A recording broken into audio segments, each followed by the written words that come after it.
નમસ્કાર, આપ જોઈ રહ્યા છો મારો આવાજ ન્યૂઝ। 25 ડિસેમ્બર 11મો સુશાસન દિવસ 2024। આરોગ્ય મંત્રી શ્રી ઋષિકેશભાઈ પટેલે વિસનગર ખાતે નવનિર્મિત સિવિક સેન્ટરનું લોકાર્પણ કર્યું।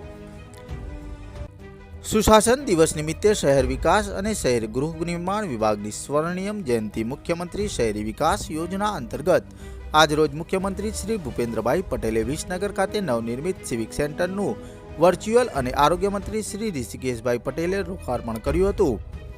આ પ્રસંગે આરોગ્ય મંત્રીશ્રીએ સ્થાનિક કર્મયોગીને સિવિક સેન્ટરમાં અપાતી સેવાઓ જેમ કે મિલકત વેરો, વ્યવસાયિક વેરો, જન્મ મૃત્યુનું પ્રમાણપત્ર, વિવિધ વિભાગની અરજી, સ્વીકૃત આધાર કાર્ડ તેમજ નાગરિકો માટે વન સ્ટોપ તરીકે કામ કરે તેમાં તેમણે સુનિશ્ચિત કરવાનું રહેશે કે નાગરિકોના વિવિધ પ્રશ્નોનું નિરાકરણ ઓછામાં ઓછા સમયગાળામાં થાય એમ જણાવ્યું હતું।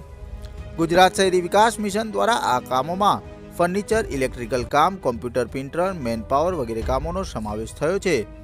અત્રે ઉલ્લેખનીય છે કે આજે સુશાસન દિવસ અંતર્ગત મુખ્યમંત્રી શ્રી દ્વારા 34 નગરપાલિકાના ₹48.31 કરોડના વિકાસના કામોનું લોકાર્પણ કરવામાં આવ્યું છે, જેમાં મહેસાણા જિલ્લાના વિસનગર ખાતે સિવિક સેન્ટરનું પણ લોકાર્પણ હતું।